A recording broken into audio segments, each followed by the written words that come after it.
Betty Mwende, captain to Mutuni Starlets. First of all, I would like to thank our governor for bringing out these tournaments. She has empowered our talents. Sisi kama timu tumejitayarisha sana kwa hizi tournaments. Tuna uhakika tunaenda tucheze mpaka huko county. Tuende huko tushinde hiyo 1 million. Alafu tukipata hiyo 1 million, invest kwa club.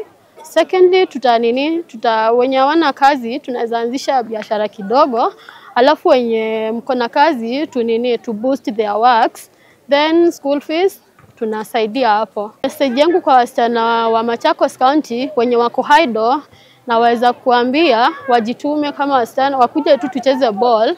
Alafu wasijiingize kwa mambo mabaya, wa avoid drugs, bad companies. Alafu washikane pamoja, wasaidiane na wakuje tucheze ball.